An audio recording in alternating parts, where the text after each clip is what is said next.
बोलो सतगुरुदेव की जय हो। बोलो सतगुरुदेव की जय हो।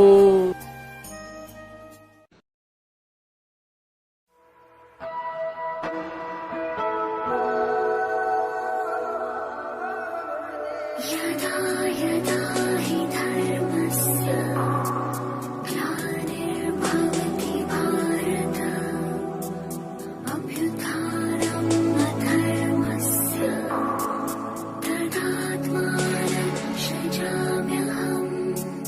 यदा यदा हि धर्मस्य ग्लानिर्भवति भारत अभ्युत्थानम् अधर्मस्य तदात्मानं सृजाम्यहम्। बोलो सतगुरुदेव की जय हो। बोलो सतगुरुदेव की जय हो।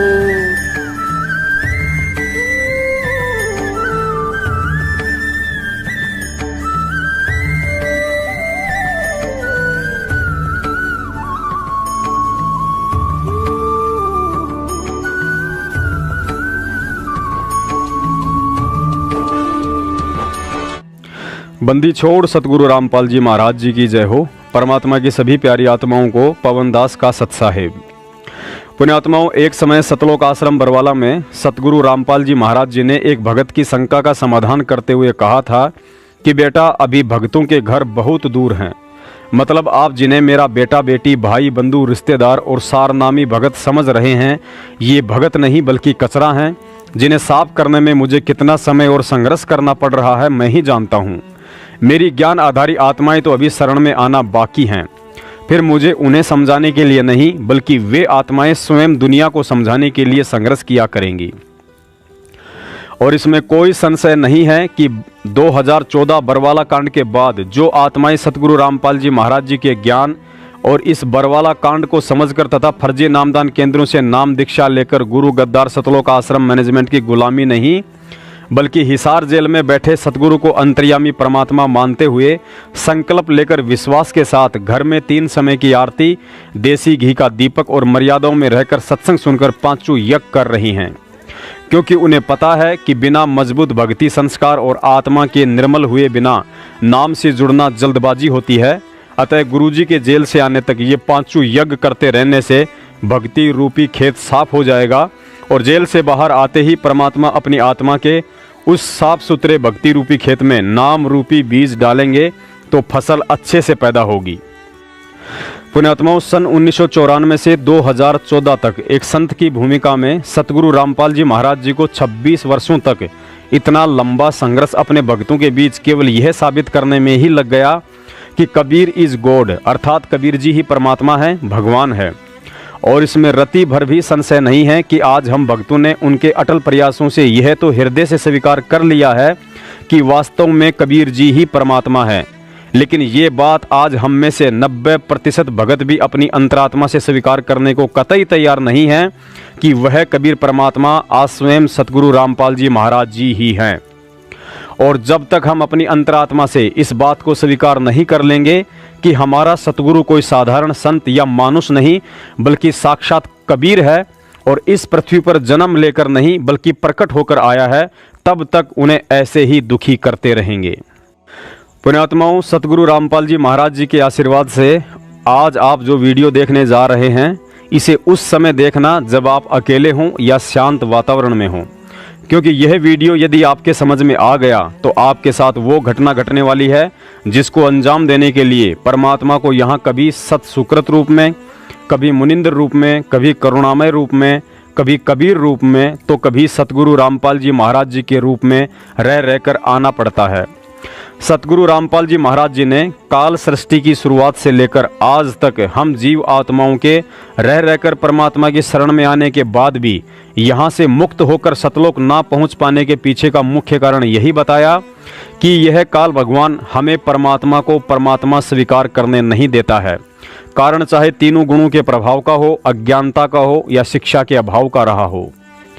हम वर्तमान कलयुग की जिस बिचली पीढ़ी में मनुष्य योनि प्राप्त करके तथा पूर्ण परमेश्वर सतगुरु रामपाल जी महाराज जी से नाम दीक्षा लेकर उनकी गोद में श्वास ले रहे हैं, ऐसे समय और ऐसे सौभाग्य की चाहत में लाखों वर्षों तक ऋषि मुनियों ने घोर साधना और तपस्या करके अपने सैकड़ों नहीं, लाखों नहीं, बल्कि करोड़ों मानव जन्म कुर्बान कर डाले, लेकिन अंततः उन्हें भी सफलता नहीं मिली जो हमें इतनी आसानी से आज उपलब्ध है।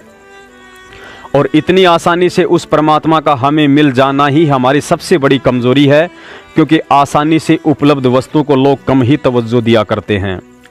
उदाहरण के लिए, पढ़ते पढ़ते यदि आसानी से किसी की नौकरी लग जाए तो वह व्यक्ति उस नौकरी को कितनी तवज्जो देता है बताने की ज़रूरत नहीं है।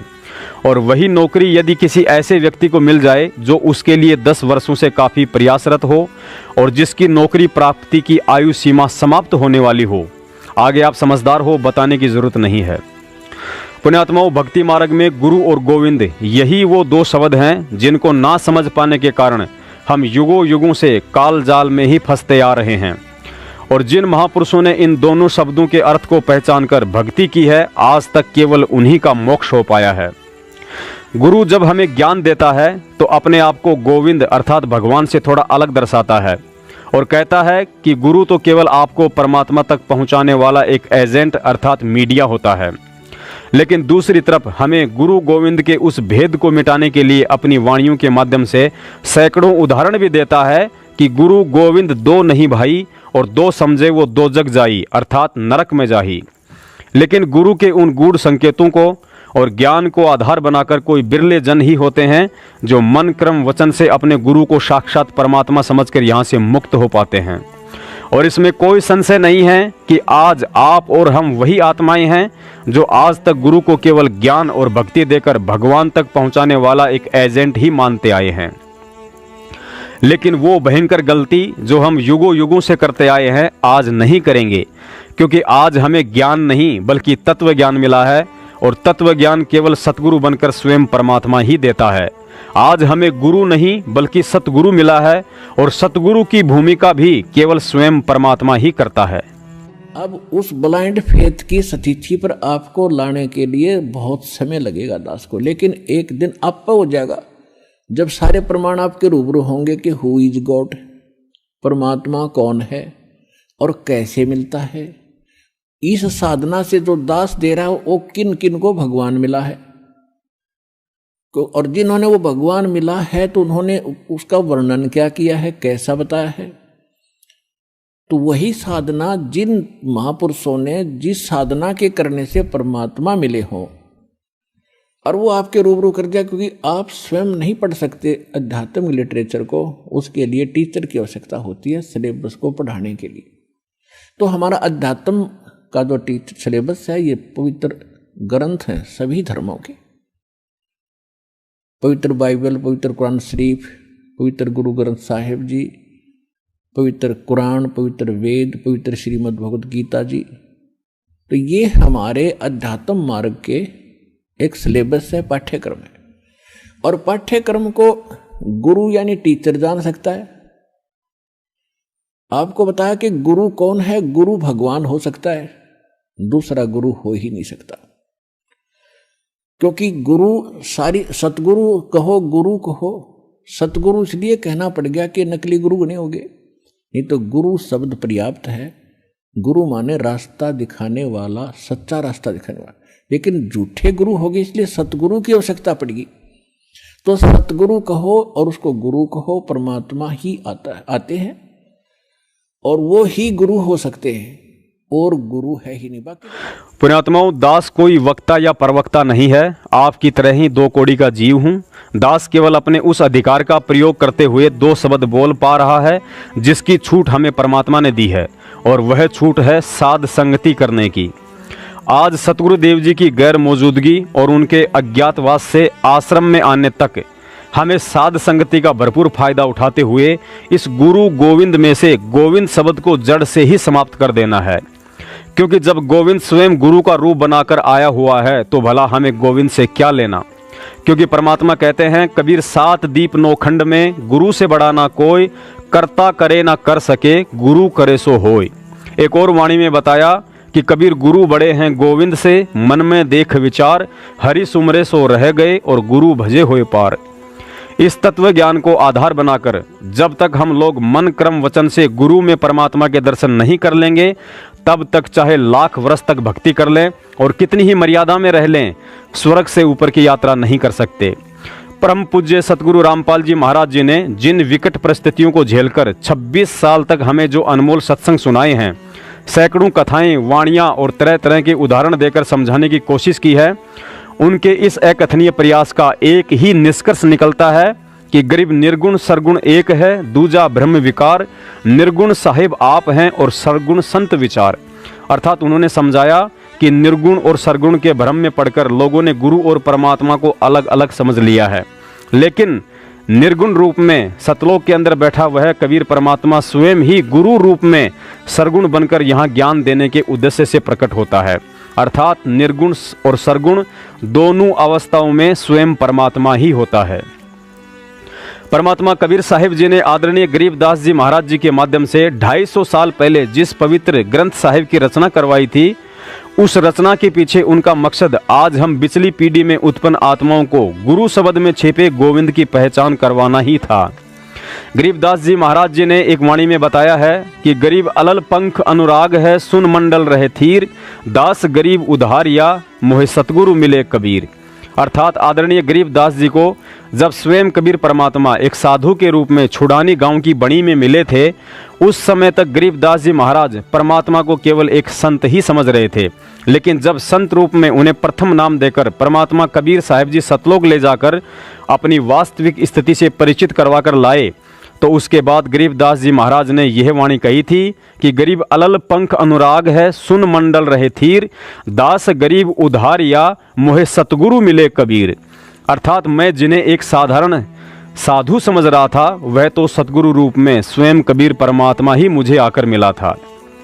पुण्यात्माओं, जिन जिन आत्माओं को एक संत रूप में आकर परमात्मा मिले थे, चाहे गरीबदास जी हो, नानक साहिब जी हों या धर्मदास जी हों, वर्षों पहले एक संत रूप में आकर परमात्मा का उन्हें मिलना, फिर सतलोक ले जाना और बाद में उन महापुरुषों के कर कमलों से प्रमाणित ग्रंथों की रचना करवाकर यह साबित करवा देना कि जो हमें जिंदा महात्मा और साधु संत के रूप में आकर मिले, फिर सतलोक लेकर गए, वह कोई और नहीं बल्कि स्वयं कबीर परमात्मा ही था, जो काल भगवान को धोखे में रखकर हमसे भक्ति करवाकर सतलोक ले जाने के लिए तरह तरह के भेष बदलकर बहुरूपीय की एक्टिंग करता रहता है।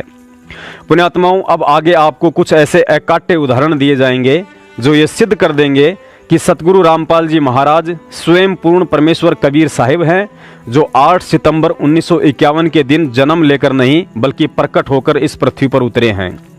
उदाहरण और सबूत आपको स्वयं सतगुरु रामपाल जी महाराज जी के रूप में कबीर साहिब जी के मुख कमल से बोले सत्संगों से ही दिए जाएंगे, लेकिन उससे पहले अपने विश्वास के लिए सतगुरुदेव जी के मुख कमल से उच्चारित 2 लाइन सुन लीजिए, क्योंकि यदि आप अपने सतगुरु के मुख कमल से कही बातों पर भी यकीन नहीं करेंगे तो फिर आज के बाद आपका भक्ति करना भी व्यर्थ है। तो आप जी ने ज्यादा नहीं सोचना चाहिए, इतने प्रमाण दास दे देता है, उसके बाद आपको बुद्धिमान को ये सोच लेना चाहिए जो ये संत शब्द बोलेगा सारी साची है, ये अंडरस्टूड हो जाना चाहिए आपको इतने प्रमाण देकर। पुण्यात्माओं, यदि हम गुरुजी के सत्संगों पर गौर करें तो पता चलेगा कि उन सभी महापुरुषों ने सतलोक देखने की जिद केवल परमात्मा की प्रेरणा से ही की थी, और उन महापुरुषों में परमात्मा ने सतलोक देखने की प्रेरणा सिर्फ और सिर्फ आज हम आत्माओं को यह दृढ़ विश्वास दिलाने के लिए की थी कि तुम जिस महापुरुष को एक रामपाल या फिर अपना गुरु समझ रहे हो, वह स्वयं मैं कबीर ही हूँ। नानक साहिब जी सतलोक देखने के बाद परमात्मा से परिचित होकर जब वापस पृथ्वी पर आए और पहले परमात्मा के जिस जिंदा महात्मा वाले रूप के साथ बकवाद कर रहे थे, उन्हें अज्ञानी और नीच कह रहे थे, फिर उसी जिंदा महात्मा वाले शरीर के विषय में दुनिया की आंखें खोलने और आज हम भक्तों को अपने सतगुरु पर दृढ़ विश्वास दिलाने के लिए बताया कि कहो गोसाई हमें ज्ञाना, परम पुरुष हम तुमको जाना। अर्थात हे जिंदा महात्मा के रूप में आए हुए परमात्मा, आप मुझे ज्ञान सुनाइए क्योंकि अब मैंने आपको पूर्ण परमात्मा स्वीकार कर लिया है। धन जिंदा प्रभु पूर्ण पुराना, बिरले जन तुमको पहचाना। अर्थात कभी जिंदा तो कभी किसी साधु संत के रूप में आकर अपनी आत्माओं को ज्ञान देने वाले पूर्ण परमेश्वर आपको तो कोई बिरले जन ही पहचान पाते हैं, जिस पर आपकी कृपा दृष्टि होती है। अपनात्माओं, अब आपको उस सूक्ष्म वेद में जो इस जन्म साखी से भी पहले लिखा हुआ था, परमेश्वर कबीर जी ने जो बोला बताया, जो कुछ भी बीती नानक साहब के साथ भी वो मिले, तो धर्मदास जी ने वो लिपिबद्ध कर रखी है, वो आपका रूबरू कराते हैं। आपका कति विश्वास दृढ़ हो जाएगा पुण्यात्माओं। देखिएगा कबीर सागर, कबीर पंथी भारत पथिक युगलानंद बिहारी द्वारा पुरस्कृत ये है सवसम वेद बोध सागर, और 158 पृष्ठ पे नानक साहब जी की कथा चौपाई। नानक वचन, धन पुरुष तुम यह पद भाख्या, यह पद अमर गुप्त कह राखी। जब लो हम तुमको नहीं पावा, अगम अपार ब्रह्म फैलावा। कहो गोसाई हमसे ज्ञाना, परम पुरुष हम तुमको जाना। धन जिंदा प्रभु पूर्ण पुराना, बिरले जन तुमको पहचाना। आदरणीय गरीबदास जी महाराज जी ने गुरु गोविंद के बीच की दूरी को समाप्त करते हुए अपनी अमृतवाणी में लिखा है कि तुम साहिब तुम संत हो, तुम सतगुरु तुम हंस, गरीबदास तेरे रूप बिना और न दूजा अंश। अर्थात हे परमेश्वर, आप समर्थ साहिब तो हैं ही, लेकिन संत बनकर शिक्षा भी आप स्वयं ही देते हो, सतगुरु बनकर नाम उपदेश भी आप स्वयं ही देते हो, और एक भगत का रोल करके भी आप स्वयं ही हम जीवों को सिखाते हो कि एक शिष्य की कैसी रहनी करनी और व्यवहार होना चाहिए, अपने सतगुरु के प्रति कैसा भाव और कितना विश्वास होना चाहिए। एक और वाणी के माध्यम से समझाया है कि सतगुरु पूर्ण ब्रह्म है, सतगुरु आप अलेख, सतगुरु रमता राम है, यामे मीन न मेख। पुण्यात्माओं, यदि हम अपने गुरु को सतगुरु कहकर संबोधित करते हैं और बात बात पर जयकारे लगाते हैं कि सतगुरु रामपाल जी महाराज जी की जय हो, और यदि फिर भी हम परमात्मा केवल कबीर साहिब को ही मानते हैं, तो हम सतलोक के नहीं बल्कि नरक लोक के भागी हैं। क्योंकि गरीबदास जी महाराज ने स्पष्ट कर दिया है कि सतगुरु साहिब एक शरीरा और सतगुरु बिना न लागे तीरा। यदि आप सतगुरु और परमात्मा को अंश मात्र भी अलग अलग समझते हो कि सतगुरु रामपाल जी महाराज जी तो केवल हमारे गुरुजी हैं और परमात्मा तो कबीर साहिब हैं, उनके लिए यहाँ कहा गया है कि गुरु गोविंद दो नहीं भाई, और दो समझे वो दो जग जाही। पुण्यात्माओं, हम सब जानते हैं कि आज से 650 वर्ष पहले परमेश्वर कबीर साहिब जी काशी में प्रकट हुए थे। उनका जन्म नहीं हुआ था, लेकिन उनके 120 साल के लीलामय जीवन में उस समय जगत वालों की तो बात ही क्या करें, हम 64 लाख में से एक भगत भी यह स्वीकार करने को तैयार नहीं था कि कबीर साहिब जी प्रकट हुए हैं। जब परमात्मा अपने आप को जन्म ना लेकर प्रगट होकर आने की बात कहते थे तो लोग उनकी खिल्लियां उड़ाते थे, जिसके विषय में आदरणीय गरीबदास जी महाराज जी ने लिखा है कि गरीब मात पिता मेरे कछु नाही, ना मेरे घर दासी, और जुल्हे का सुत आण कहाया, यो जगत करे मेरी हांसी। खुद उनके मुंह बोले माता पिता नीरू नीमा जी को भी कई बार कबीर साहिब जी की उन लीलाओं के कारण पंडितों की मार खानी पड़ती थी। इसके अलावा जब कबीर साहिब जी मगहर से सतलोक जा रहे थे, तब भी हम मूर्खों ने बहुत बड़ी गुस्ताखी की थी और उन्हें एक जन्म लिया हुआ मानव शरीरधारी इंसान समझकर मुसलमान भगत तो कहने लगे कि हम उनके शरीर को कब्र में दफनाएंगे, और हिंदू भगत कहने लगे कि हम उनके शरीर का अंतिम संस्कार जलाकर करेंगे। पुण्यात्माओं, अज्ञानता में ठीक यही स्थिति आज सतगुरु रामपाल जी महाराज जी के साथ हो रही है। उन्हें अच्छे से पता था कि जब इन लोगों ने 650 वर्ष पहले मुझ कबीर को प्रगट होकर आया हुआ नहीं माना, तो आज कैसे इतनी जल्दी यकीन कर लेंगे कि 8 सितंबर 1951 को सतगुरु रामपाल जी महाराज जी का जन्म नहीं बल्कि प्रकट हुए हैं। और इसी का एक छोटा सा ट्रेलर दिखाने के लिए कि संगत उन्हें अभी कितना जान पाई है, अपने सत्सेवक बच्चों को निमित्त बनाकर 8 सितंबर 2019 को ट्रू वीडियो चैनल पर सतगुरु प्रगट दिवस मनाने का वीडियो क्या डलवाया।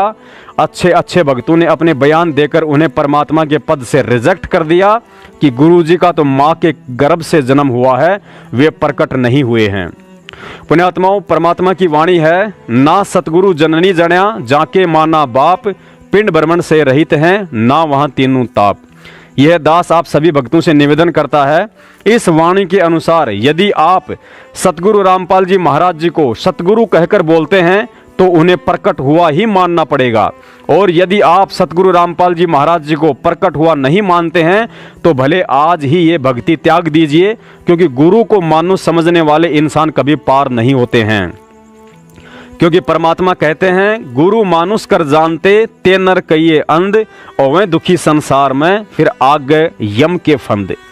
पुण्यात्माओं, विचार करो, गीता जी में काल भगवान अर्जुन को कह रहा है कि अर्जुन, मेरे जन्म और मृत्यु अलौकिक हैं, जिसे 21 ब्रह्मांड के जीव नहीं जान सकते हैं, क्योंकि मेरा जन्म और मृत्यु तुम्हारी तरह मैथुन क्रिया से नहीं होता है।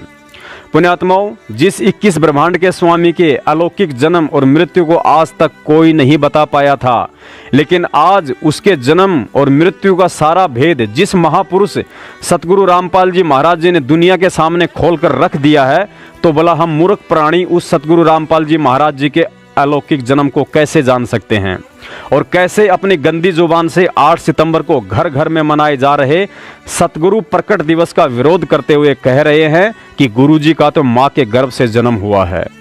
यदि आपकी नज़रों में माँ के गर्भ से जन्म लेकर आया हुआ व्यक्ति एक सामान्य इंसान और बिना माँ के गर्भ से आया हुआ भगवान होता है, तो फिर गोरखनाथ को भी पूर्ण परमात्मा का दर्जा दे दीजिए, जो कि माँ के गर्भ से नहीं बल्कि गोबर से पैदा हुए थे।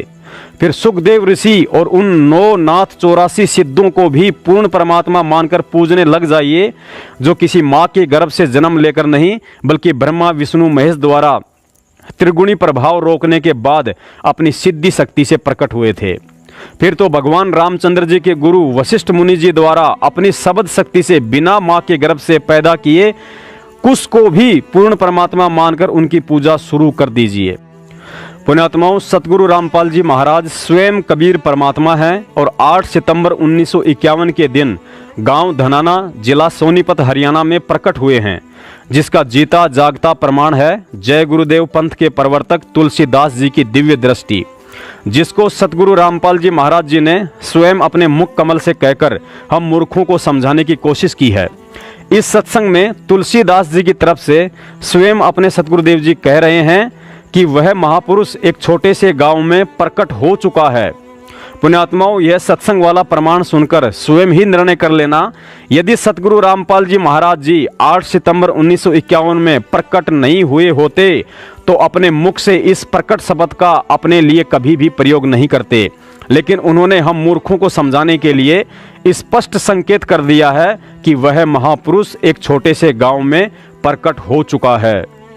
अब उस समय इस पुण्यात्मा श्री तुलसीदास जी की दिव्य दृष्टि काम करे थी मथुरा वाले जय गुरुदेव पंथ के प्रवर्तक की, क्योंकि पिछले जन्मों का कोई ऋषि महर्षि था और यूं फंस गया उस शिवदाल के जो भूत बना बैठा बुक्की में, ये 5 नाम जाप करके यो।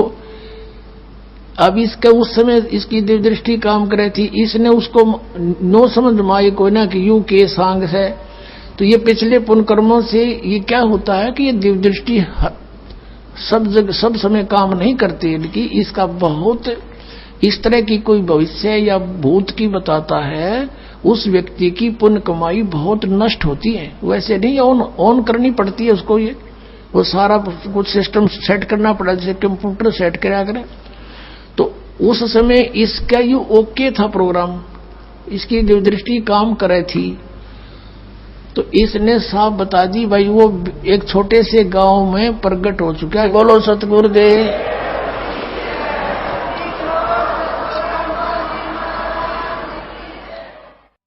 पुण्यात्माओं, ऊपर का सत्संग सुनकर वैसे तो एक भगत को शंका की अब कोई गुंजाइश नहीं रहनी चाहिए कि सतगुरु रामपाल जी महाराज जी के रूप में कबीर परमात्मा जन्म लेकर आए हैं या प्रकट होकर आए हैं, लेकिन मन बड़ा पापी होता है, जल्दी से मानता नहीं है।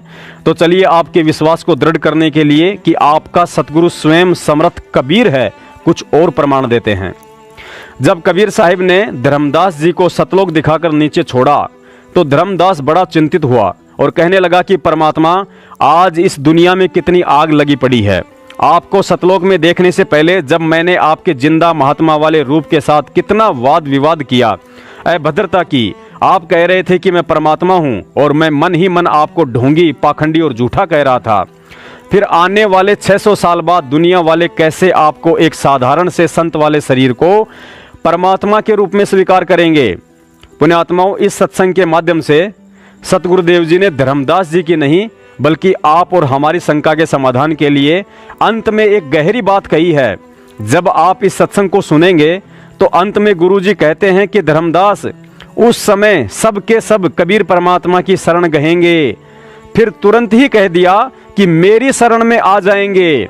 आप जी ने यहाँ इस मेरी शरण में आ जाएंगे वाले शब्द को समझना है कि आज सतगुरु रामपाल जी महाराज जी के रूप में वक्ता स्वयं कबीर ही है। अब ये क्लियर हो गया। कलयुग बीते 5500 पाचा, धर्मदास जब मेरा वचन यू होगा साचा, तू चिंता ना करे। धर्मदास चिंतित हो गया था, भगवान फिर कैसे पार पड़ेगी, यो तो काल तक जुल्म कर देगा। भगवान देख सब कुछ ये अब बिगाड़ रखा इसने, भगवान का नामो निशान मिटा दिया। आप परमात्मा और आपका कितना निशान भी नहीं। तब कबीर साहब ने कहा था, बेटा डट जा, यो समय मैंने धर दिया ना, या ठीक धर दी, यो ठीक का समय आन दे। जब तक तो मेरी बात लागेंगी उठ पटांग, लेकिन यू आन दे मेरा समय एक बार। और फिर देखना पूरे कलयुग, पूरे विश्व में कबीर साहब का ज्ञान होगा, सब पंथ मिलकर एक हो जाएंगे, तब हम ही जाएंगे।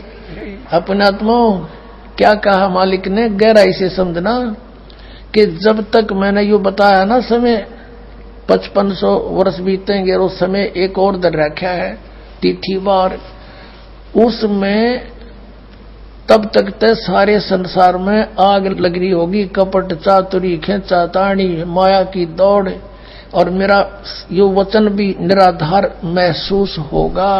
और जब वो समय आ जाएगा ना, ठीक यू ठीक है, जब ठीक का दिन आवंत, सब ही नारी नर शुद्ध, तब कहते सब छोड़ देंगे कपट चातुरी।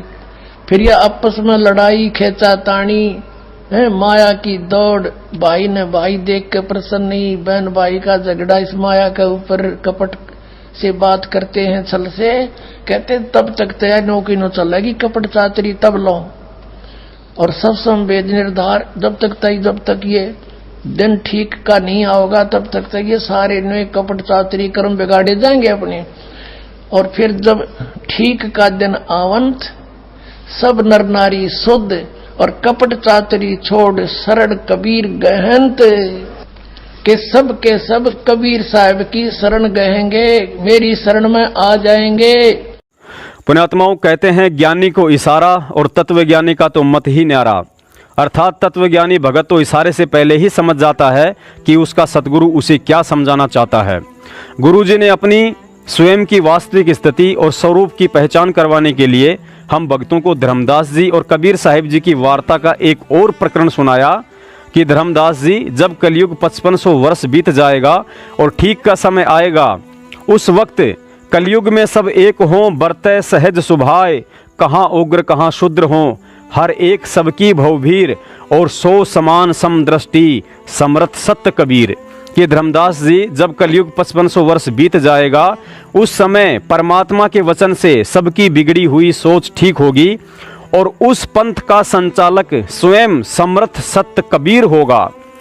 पुण्यात्माओं, सुनिए यह सत्संग और विचार कर लेना, यदि कबीर सागर के अनुसार 5500 वर्ष बाद उस पंथ का संचालक स्वयं समर्थ सत्य कबीर ही होगा, तो फिर आज इस पंथ के संचालक सतगुरु रामपाल जी महाराज जी कौन है? घर घर बोध विचारो, बोध माने ज्ञान, मेरे ज्ञान का घर घर चर्चा होगी और सबकी दुर्मति दूर हो जाएगी। या सब न पता लग जा क्या की खातिर डरे ढोरे हैं, कल मर जा कौन साथ चलेगा हमारे।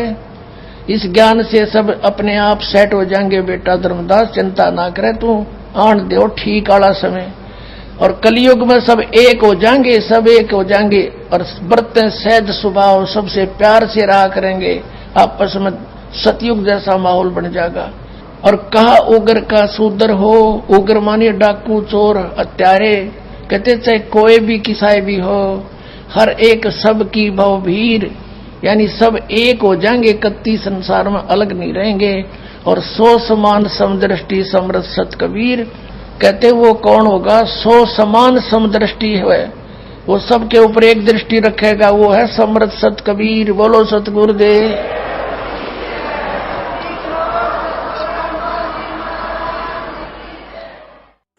पुण्यात्माओं, आपके विश्वास को 100 का 100% दृढ़ करने के लिए कि सतगुरु रामपाल जी महाराज जी स्वयं कबीर हैं, सुनिए यह सत्संग जिसमें एक समय धर्मदास जी ने कबीर साहिब जी से प्रार्थना की थी कि हे परमात्मा, आपने एक तरफ तो 42 पीढ़ियों तक मेरा वंश चलेगा ऐसा आशीर्वाद दे दिया है, और दूसरी तरफ यह भी कह रहे हो कि इस सारनाम को गुप्त रखना है, तो फिर मेरे वंशज बिना सारनाम के कैसे पार होंगे?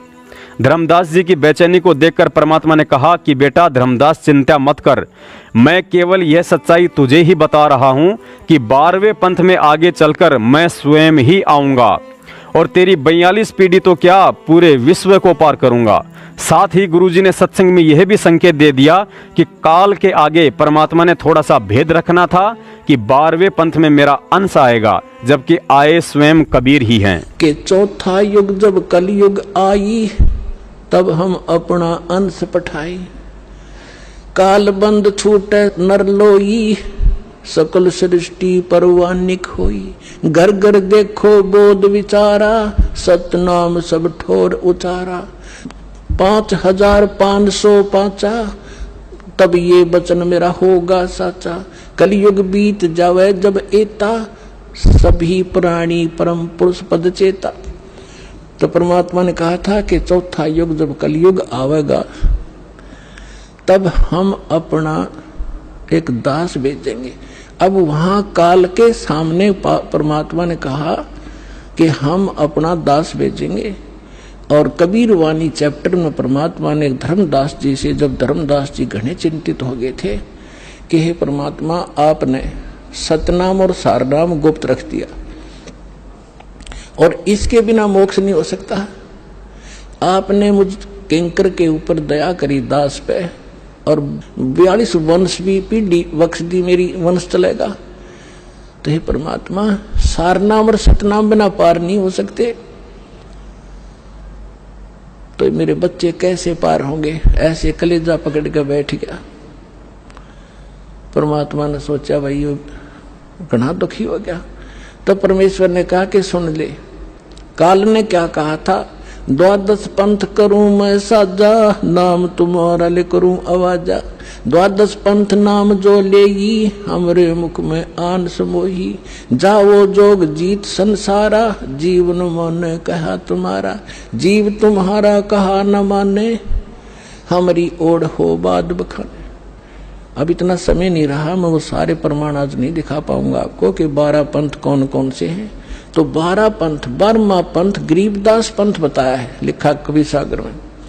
तो परमात्मा ने कहा तू चिंता ना कर धर्मदास, जब 5500 वर्ष कलयुग बीत जाएगा तब या बिचली पीढ़ी आवेगी, और बिचली पीढ़ी तक यो ज्ञान और तत्व ज्ञान और सतनाम सारनाम कति गुप्त रखना है, नहीं तो काल के दूतों का हाथ लग जाएगा, मेरा सारा मिशन खराब हो जाएगा।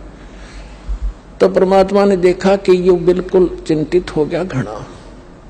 तब परमेश्वर ने कहा धर्मदास, जब साची बताऊं तेरे ते, तब धर्मदास ने कहा कि भगवान आज कितना अच्छा समय है, कलयुग स्टार्ट है सन 1398 में और 1512 तक है, और आज भी लोग ना मानते, और आप कह रहे हो अगर भयंकर कलयुग पैदा कर देगा, काल ऐसा जुल्म कर देगा, हाहाकार मच जाएगी, इंसान कृतघ्नी हो जाएंगे, तो उस समय कैसे पार होंगे? आज तो आप भी विद्वान हैं और फिर भी ना मान रहे ये लोग। तो परमात्मा ने कहा जब 5500 वर्ष कलयुग बीतेगा और बर्मा वंश चल चुका होगा इस काल का, यानी गरीबदास पंथ तक, तो उस बर्मे पंथ में मैं आऊंगा स्वयं, और फिर सभी पंथों को खत्म करके एक पंथ बनाऊंगा, और सारी सृष्टि मेरा ही नाम लेगी। तेरे 42 वंश क्या सारी सृष्टि ने पार करूंगा धर्मदास, इन 42 की तो चिंता छोड़ तू। तब उसका दिल डटा था। और काल के सामने परमात्मा ने थोड़ा सा भेद रखा कि मैं अपना अंश भेजूंगा। पुण्यात्माओं, स्वयं सतगुरुदेव जी के मुख कमल से यह अनमोल सत्संग सुनकर अब कोई शंका नहीं रह जाती है कि आज के दिन इस यथार्थ 13वें कबीर पंथ के संचालक सतगुरु रामपाल जी महाराज जी साक्षात कबीर साहिब ही हैं।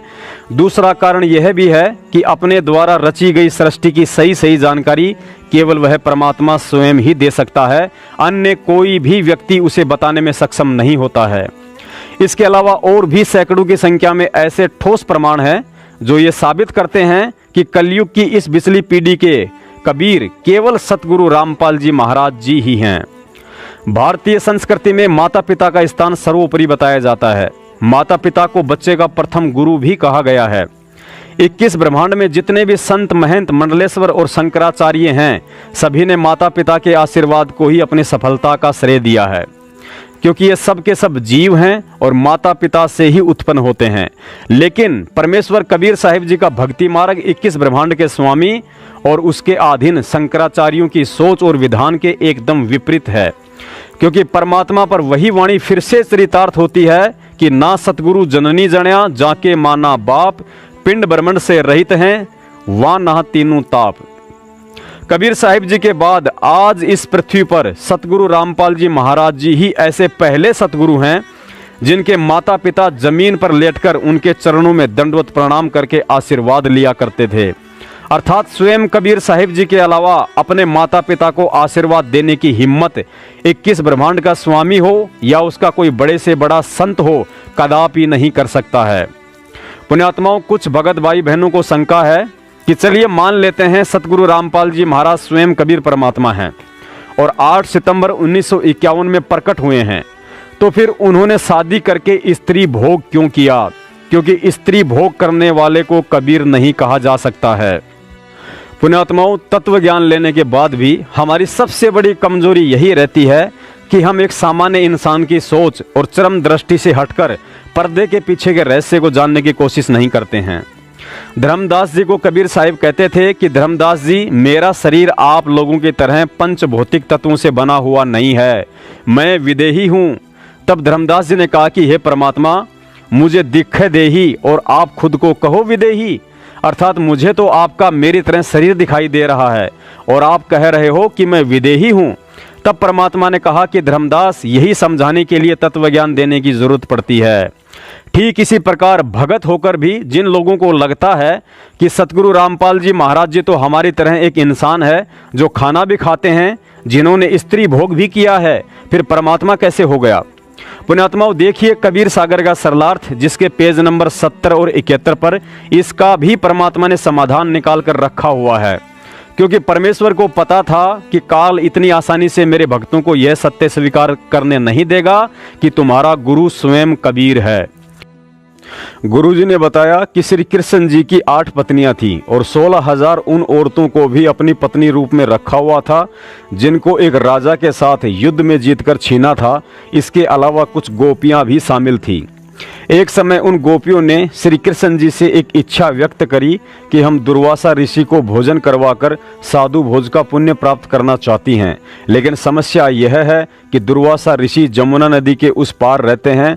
तो श्री कृष्ण जी ने कहा कि जमुना नदी के किनारे पहुंचकर यह शब्द बोल देना कि हे जमुना दरिया, यदि श्री कृष्ण जी जती हैं और हमारे साथ कभी भोग विलास नहीं किया तो आप हमें रास्ता दे दीजिए, और जब आप दुर्वासा ऋषि को भोजन करवाकर वापस आओ तो जमुना से फिर प्रार्थना करना कि हे जमुना दरिया, यदि दुर्वासा ऋषि पवन आहारी है और उन्होंने भोजन नहीं खाया है तो हमें रास्ता दे दीजिए। आदरणीय गरीबदास जी महाराज जी ने अपनी वाणी में इसका प्रमाण भी दिया है कि गरीब कृष्ण गोपी का भोग कर फिर जति कहाया, जाकी गति पाई नहीं ऐसे त्रिभुवन राया। और ऋषि दुर्वासा जी के विषय में कहा है कि गरीब ऋषि दुर्वासा तप करे, ध्रुवा करे आहार, प्रेम भोज गोपियन का खाया, तनिक ललाई वार। दुर्वासा पवन आहारी थे, सब भोजन खाया, श्रद्धालु की श्रद्धा पूर्ण कीनी, ताते भोग लगाया। गोपियों ने ऐसा ही किया। भोजन बनाकर जब जमुना दरिया के पास पहुंची तो वही शब्द उच्चारित किए कि हे जमुना दरिया, यदि श्री कृष्ण जी जती हैं और उन्होंने हमारे साथ कभी भी भोग विलास नहीं किया है, तो हमें रास्ता दे दीजिए। ये कहते ही जमुना दरिया का पानी घुटनों तक रह गया। गोपियों ने दरिया को पार किया और सोचने लगी कि ये कैसे हो सकता है, जबकि श्री कृष्ण जी ने तो हमारे साथ अनेकों बार भोग विलास किया है। गोपियां दुर्वासा ऋषि जी के आश्रम में पहुंचकर उनसे भोजन करने की प्रार्थना करने लगी। तो दुर्वासा ऋषि के शिष्यों ने कहा कि महात्मा जी भोजन नहीं करते हैं, वे केवल पवन आहारी हैं। सारा दिन में केवल एक बार दुर्वा यानी घास का एक तिनका मुंह में रखते हैं, इसीलिए उनका नाम दुर्वासा ऋषि है। लेकिन ज्यादा विनय करने पर दुर्वासा जी ने उन गोपियों के सामने ही सारा भोजन खा लिया। सर्वे गोपियां खुशी खुशी वापस आई तो जमुना दरिया अपने फुल आवेग पर बह रही थी। तभी गोपियों को श्री कृष्ण जी की बात याद आई और उन्होंने कहा कि हे जमुना दरिया, यदि श्री दुर्वासा ऋषि पवन आहारी हैं और उन्होंने हमारा भोजन नहीं खाया है, तो हमें रास्ता दे दीजिए। उसी समय जमुना दरिया घुटनों तक रह गई और गोपियों ने दरिया पार कर ली और सोचने लगी कि ये कैसे हो सकता है, जबकि दुर्वासा ऋषि ने तो हमारी आंखों के सामने सारा का सारा भोजन खाया है। पुण्यात्माओं, यह कोई बनावटी कहानी नहीं है, बल्कि इस बात को श्री कृष्ण भगत भी अच्छे से जानते हैं कि इसका प्रमाण हमारे शास्त्रों में कहाँ लिखा हुआ है। सतगुरुदेव जी ने बताया कि जति दो प्रकार से होते हैं। पहला जति वह होता है जो किसी भी स्त्री के साथ भोग नहीं करता है, और दूसरा जति वह होता है जो केवल अपनी पत्नी के अलावा अन्य किसी औरत के साथ भोग नहीं करता है।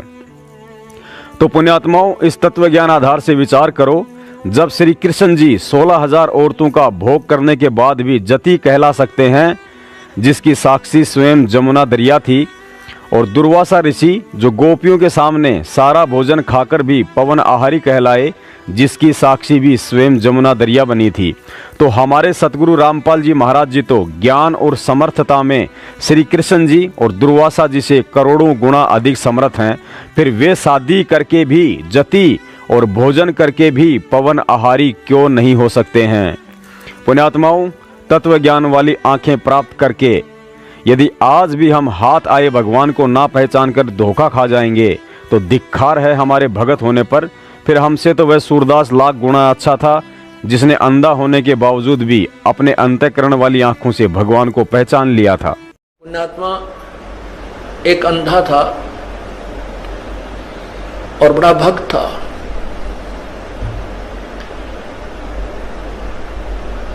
बड़ी साधना करा करता था। एक बार उसको दस्त लग गए, पेचिस लग गए, उसको लूज मोशन हो गए, और लूज मोशन इतने हो गए, उम्र भी उसकी अच्छी हो गई थी 60-70 के आसपास। इतने लूज मोशन हो गए कि वो समझ गया ना कोई दवाई काम करे। तो उसको पता लग गया कि अब तेरा जाने का टाइम आ गया है, अब नहीं रह पाएगा। इस दृष्टिकोण से उसने सोचा, यहाँ क्यों दुखी करा, कोई एक आधा व्यक्ति टूटा फूटा हुआ है, यो को कपड़े धोने में लग गया रहा है। तो उसने सोचा कि जंगल में जाकर के शरीर को त्याग दूंगा, वहीं मर जाऊंगा, 1-2 दिन में भूखा प्यासा, दस्त लगी रहे हैं, खत्म हो जाऊंगा, और वहां इस 100 को कोई पशु पक्षी खा पी लेंगे, उसको उनका उद्धार हो जाएगा। इस दृष्टिकोण से वो महात्मा जंगल में बहुत गहरा चला गया, बहुत गहरा, और मेन रास्ते से भी हटकर जानबूझकर ऐसे सर्प तरफ निकल गया, नो लाठी के लालू का कुत्ती जंगल के बीच में, वहां कहीं आसपास कुछ भी कोई ना, वहां जाकर बैठ गया। अब वो बैठा था, थोड़ी सी देर हुई थी, इतने में एक बालक आया 5-7 साल का, वर्ष का। उसने कोई आधा घंटा होया होगा बैठे नहीं। वो कहने लगा, बाबा आपको लगता है आप बीमार हो? कहाँ भाई, बीमार हूं बेटा। आप कहाँ से आ गए? यहाँ बच्चे को बोला, बोला यहाँ हमारा मकान है, यहाँ हमारी आश्रम है, हमारा घर है यहाँ पर थोड़ी सी दूरी पे, और बाबा ले ये खिचड़ी खा ले, आपको दस्त लगे हैं, मेरी माँ ने बना के दी है, रोटी खा, अब खिचड़ी खा लो। वो बोला, ओ बेटा ला, भूख लगी है। अब बाबा उस सूरदास ने वो खाना खा लिया, खिचड़ी खा ली।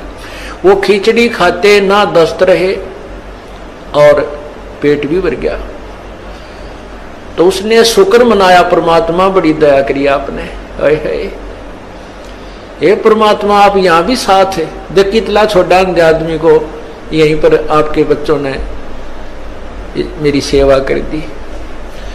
ये सोच के अग भाई चल भगवान की है रजा है और जीवन देंगे तो इसका भजन करेंगे, ठाओगे तो चल इसके लोक में जाओगे, हमारे दोनों हाथों में लड्डू हैं। तो इतने में कुछ देर में वहां उस लीला परमात्मा की ये भेड़ बकरियां वाले आ गए और उनकी एक भेड़ बकरी की तरह लगी।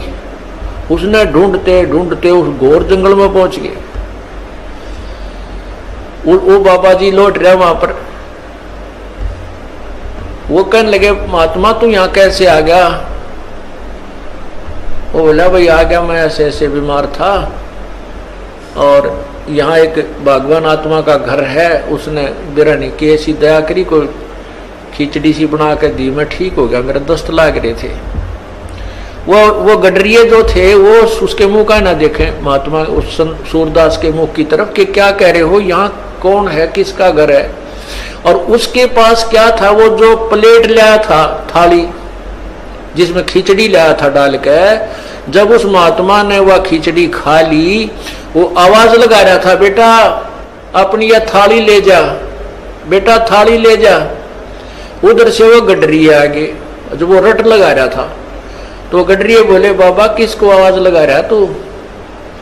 बोला भाई यहाँ कोई एक घर है और उन्होंने ये खिचड़ी बना के भेजी थी, बेटा उनकी थाली, वो बालक था ना ले गया होगा थाली, ये थाली को उनको ले जाएंगे अपनी। वो कहने लगे बाबा जी तू यहाँ कैसे आ गया ऐसे घोर जंगल में, यहाँ ना कोई घर है, यहाँ से 5-7 कोस तक है, कोई गांव भी कोई ना, तू घर की बात करे, यहाँ कोई घर नहीं है, ये थाली कहाँ से आ गई तेरे पास? ने बोला भाई मन ने बेरा है कितना आएगी, जब यार कोई है ही नहीं और कोई घर नहीं तो मौन साध गया। को हे भगवान, हे परमात्मा आप यहां भी साथ। अब क्या होता है, वो बाबा जी उठकर चल पड़ा। अब भाई चले जहां ले जाएगा वहीं चलते हैं। अब चलते चलते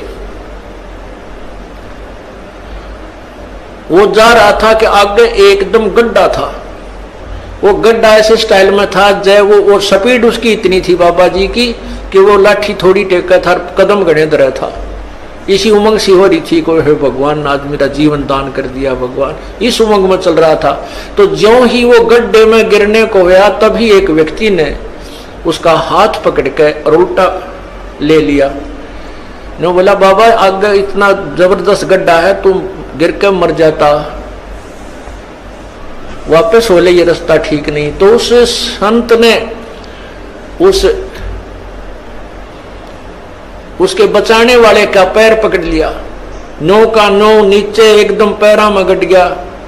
नो बोला परमात्मा जब तक निकल गए थे मेरे हाथ से, आज नहीं छोड़ू तेरे, जब तो वो पहचान नहीं सका आपको आज नहीं छोड़ू, मन मत बकावे। नो बोला बाबा क्यों मेरे घर पड़ गया, मैं तो एक राह चलता आदमी हूं और ये तो सूत बैठ गया, तू मर रहा हो, मैं भगवान ने भेज दिया यहाँ तेरे को बचाने के लिए। नो बोला ना, एक बार धोखा खास गया सूरदास, दूसरी बार नहीं। और फिर उसने छुटा लिया वो पैर हाथ, ने बोला छोड़ तू मेरे गले पड़ गया। जब वो कहता है, कहने लगा कोई बात नहीं, तू सारी सृष्टि का मालिक है और मैं बोधा जी तेरा मेरा के मुकाबला है कि मैं तुझे पकड़ सकूं, लेकिन सूरदास के दिल ते निकल जा जब देखूं कि सा बलवान तू। ने बोला हीना जान के कमजोर निर्बल जानो और पैर छुटा गया है, अति बलवान तू है, सर्वशक्तिमान तू, लेकिन सूरदास के दिल ते निकल जा जब जानू कि सा बलवान तू। कहते हैं उसी समय उसके दिव्य भी वो दृष्टि भी खुल गई और भगवान ने सामने दर्शन दिए जिस भी रूप में वो पूजा कर रहा था। पुण्यात्माओं, अभी तक आपने ऊपर का जितना वीडियो देखा है उसे देखकर यदि आपकी अंतर आत्मा ने यह स्वीकार कर लिया है कि वास्तव में हमारे सतगुरु रामपाल जी महाराज जी कबीर जी का अवतार या उनका कोई भेजा हुआ प्रतिनिधि नहीं बल्कि स्वयं साक्षात कबीर साहिब ही हैं, उसके बाद मैं आप सभी से एक ही सवाल करूंगा। पहले ये बताइए, क्या आपने सतगुरु रामपाल जी महाराज जी को साक्षात कबीर परमात्मा के रूप में स्वीकार कर लिया है, हाँ या ना? ऐसे नहीं, यदि आपने सतगुरु को पूर्ण परमात्मा कबीर साहिब मान लिया है तो दोनों हाथ उठाकर जोर से उनका जयकारा बोलकर यह समर्थन दीजिए कि वास्तव में हमारा गुरु कोई साधारण संत या मानुष नहीं बल्कि कबीर परमात्मा ही है। बंदी छोड़ सतगुरु रामपाल जी महाराज जी की जय हो। पुण्यात्माओं, दया परमेश्वर जी की, जो हम सब की आत्माओं ने आज उन्हें केवल एक गुरु ही नहीं बल्कि परमात्मा के रूप में स्वीकार कर लिया है।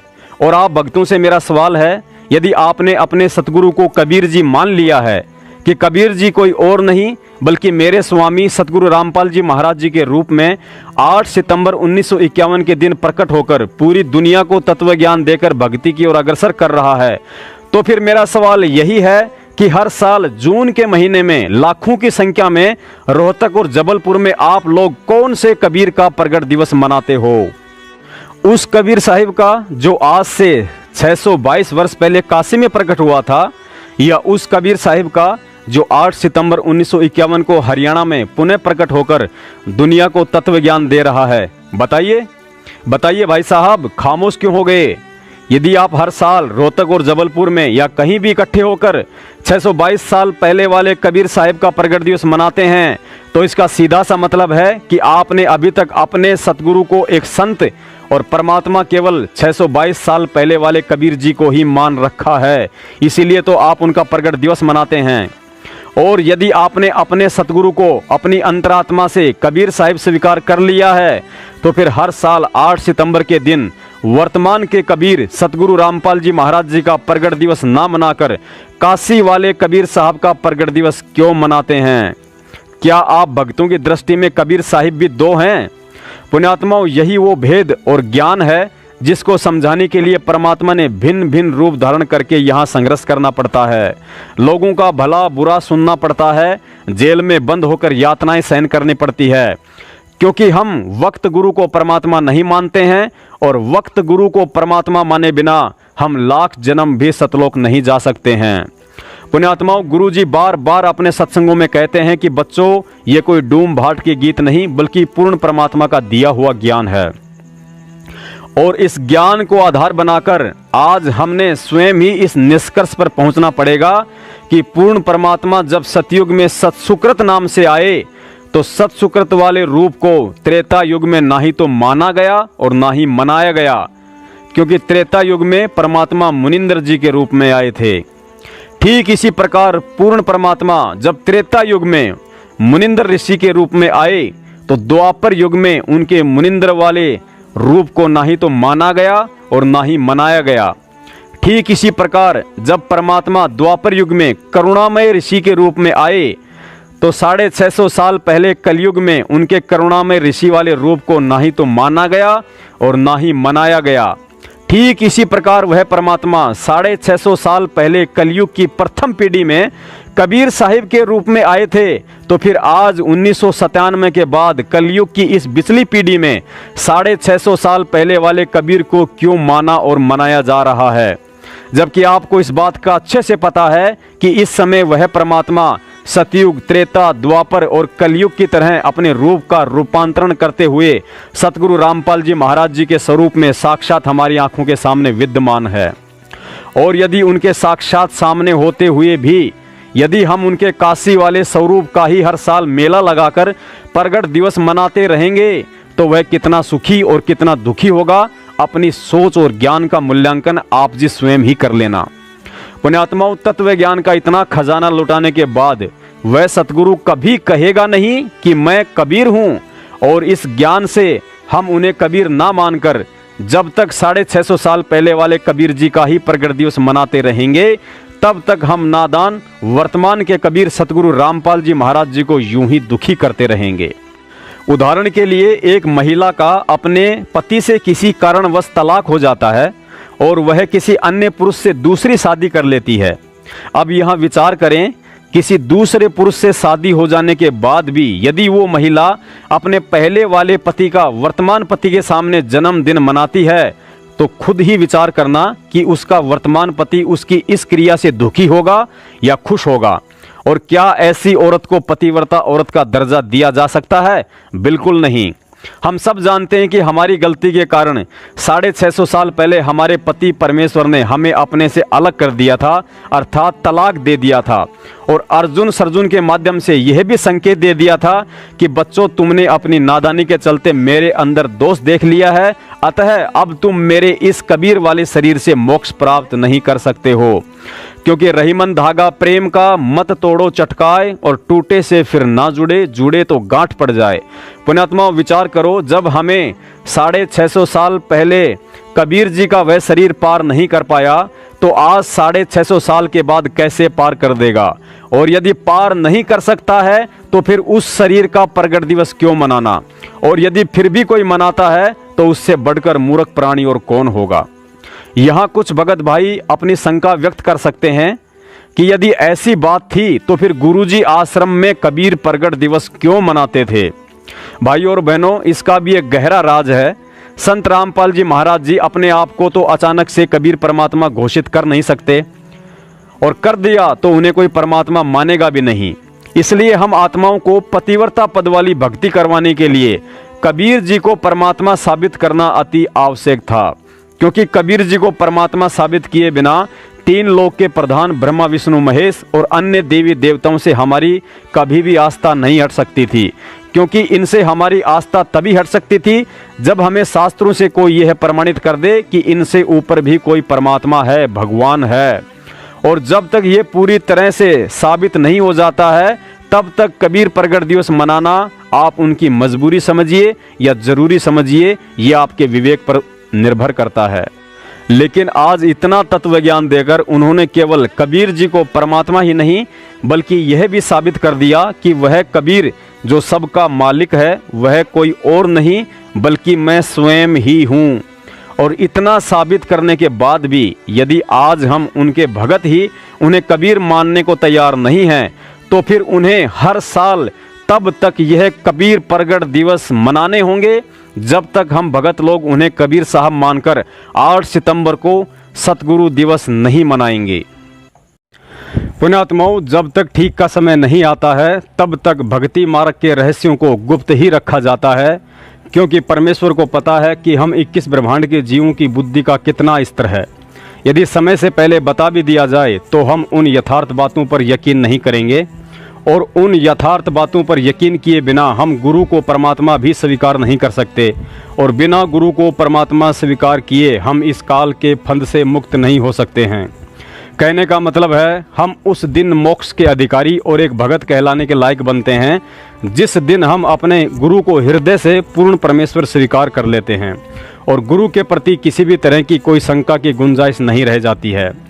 आज इतना तत्व ज्ञान लेने के बाद भी 90% संगत की हालत ऐसी है।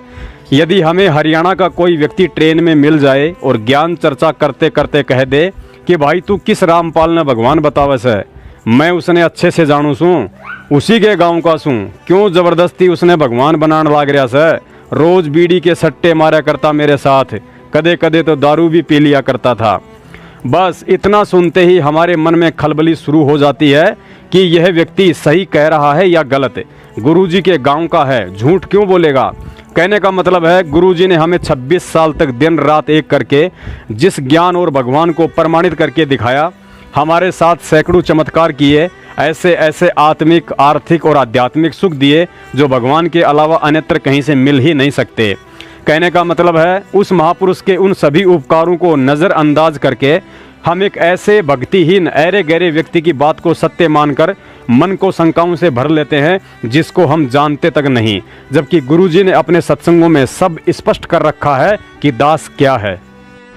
उसके लिए परमात्मा कहते हैं माया दासी संत की भगत की, और उभय दे आशीष विलसी और लातों छड़िया सुमर सुमर जगदीश। जब हम परमात्मा की शरण में आ जाएंगे, सतनाम का, सच्चे नाम का जाप करेंगे, ये माया आपके चारों तरफ पड़ी रहेगी, लेकिन फिर हमने इसकी आवश्यकता ना रहे। अब जैसे हम शराब पीते थे, बीड़ी पीते थे, यानी दास नहीं पीता था, उसे बता रहा हूं, बीड़ी बाड़ी कभी नहीं पी।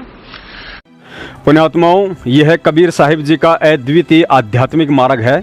इस पर कोई बिरला और सूरमा भगत ही चलने की हिम्मत कर सकता है, जिस पर स्वयं कबीर साहिब जी की युगों युगों से कृपा दृष्टि होती आ रही हो। 1-2 जन्मों तक तो हम उनके इस भक्ति मार्ग की ABCD भी नहीं जान पाते हैं। तभी तो परमात्मा ने नानक साहिब जी, धर्मदास जी, मलुकदास जी और मीराबाई जैसे दृढ़ भक्तों के लिए कहा था कि साधु सेती मस्करी और चोरा नाल कुशाल, मल अखाड़ा जीतेंगे ये युगन युगन के माल। अर्थात काल के साथ यह भक्ति वाली कुश्ती केवल मेरी वही आत्माएं जीत पाएंगी जो युगों युगों से मेरी शरण में रहकर भक्ति की खुराक और दाव पेच सीखने का अभ्यास कर रही हैं।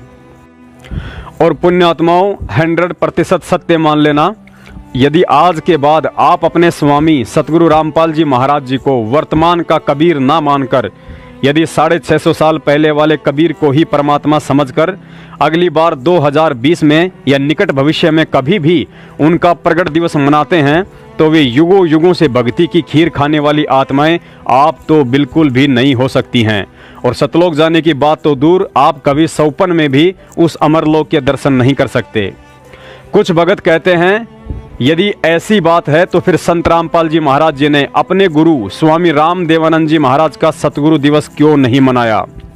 पुण्यात्माओं, इसमें भी बहुत गहरा राज है। गुरुजी अपने सत्संगों में परमात्मा का विधान बताते हैं कि इस पृथ्वी पर एक समय में केवल एक ही सतगुरु हो सकता है। पुण्यात्माओं, समझदार को संकेत ही काफी है।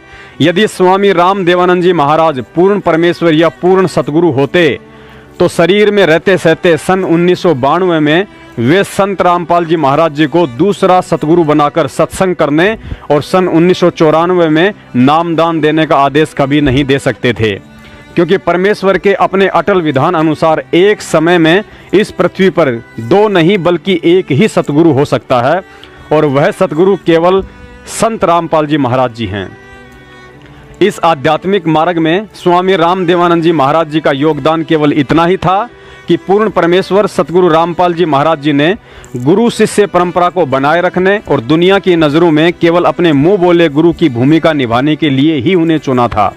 जिस प्रकार काशी में कबीर साहिब जी ने रामानंद जी को चुना था, क्योंकि सच्चे सतगुरु की भूमिका केवल पूर्ण परमेश्वर स्वयं ही कर सकता है। जो स्वयं जगत गुरु है उसे भला गुरु बनाने की क्या आवश्यकता, लेकिन सिर्फ और सिर्फ काल को धोखे में रखने के लिए उन्हें ऐसा करना पड़ता है।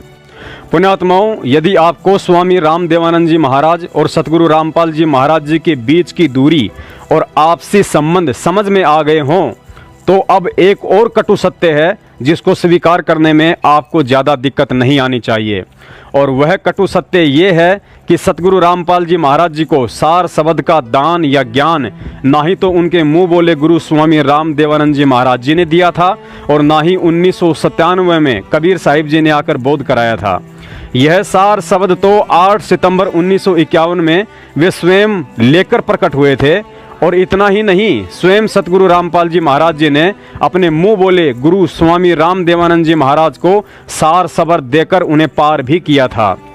शायद आपको इसके सबूत की जरूरत नहीं पड़नी चाहिए, लेकिन फिर भी यदि किसी वाद विवादी भगत को बताना पड़ जाए तो उसके लिए देखिए कबीर सागर के सरलार्थ का पेज नंबर 335, जहां स्पष्ट लिखा हुआ है कि धर्मदास, मैंने सतलोक में स्त्री पुरुषों से उत्पन्न अच्छी हंस आत्माओं से इस काल लोक के जीवों को पार करने की योजना बनाई थी।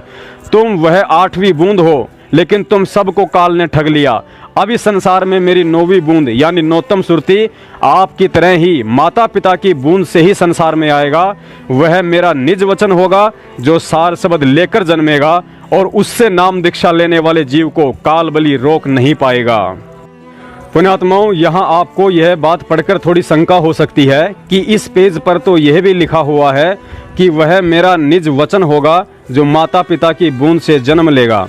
पुण्यात्माओं, यहाँ माता पिता की बूंद से जन्म लेकर आने वाला प्रकरण कबीर साहिब जी ने काल को उसी तरह धोखे में रखने के लिए धर्मदास जी से लिखवाया था, जिस प्रकार पहले आपने वीडियो में देखा, जिसमें कबीर साहिब जी ने कहा था कि धर्मदास, 12वें पंथ में मैं स्वयं ही आऊँगा लेकिन दूसरी तरफ काल को धोखे में रखने के लिए यह भी कह दिया था कि मेरा अंश आएगा, क्योंकि यथार्थ 13वें कबीर पंथ में आकर साक्षात कबीर के अलावा करोड़ों अरबों जीवों को पार करने की औकात इस सृष्टि में किसी अन्य पुरुष की हो ही नहीं सकती है।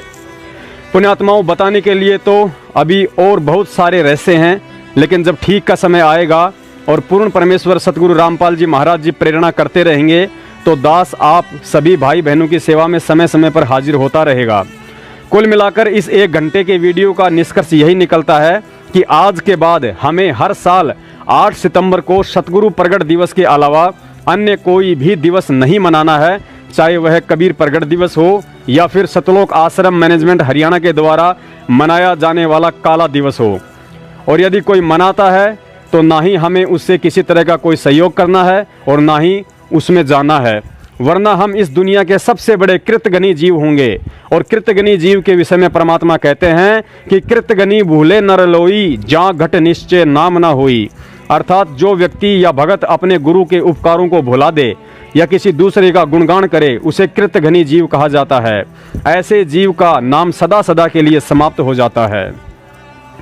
और पुण्यात्माओं, विचार कर लेना, यदि आपको ज्ञान सतगुरु रामपाल जी महाराज जी ने दिया है, यदि आपको नामदान सतगुरु रामपाल जी महाराज जी ने दिया है, यदि आपको 100 सुख सतगुरु रामपाल जी महाराज जी ने दिए हैं, यदि आप बात बात पर चिंतन और मनन सतगुरु रामपाल जी महाराज जी का करते हैं, यदि संध्या आरती के अंत में आप अपना गुरुदेव भगवान सतगुरु रामपाल जी महाराज जी को कहते हैं, यदि आपकी पहचान आपके सतगुरु रामपाल जी महाराज जी के कारण है, यदि आप सत्संग सतगुरु रामपाल जी महाराज जी का सुनते हैं, कहने का मतलब है इतना सब कुछ यदि आपको सतगुरु रामपाल जी महाराज जी ने ही दिया है और आज भी दिल खोल कर दे रहे हैं, उसके बाद भी यदि आप भगवान केवल कबीर साहिब को मानकर हर साल उनका प्रगट दिवस मनाते हैं तो भगत होकर भी आपसे बड़ा कृतघ्नी जीव अर्थात एहसान फरामोश इंसान और कोई नहीं होगा और सदा सदा के लिए आप अपना नाम समाप्त करने जा रहे हैं।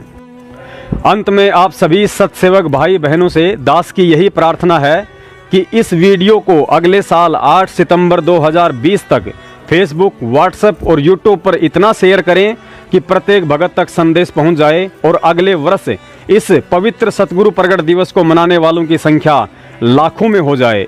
बंदी छोड़ सतगुरु रामपाल जी महाराज की जय हो। सत साहिब।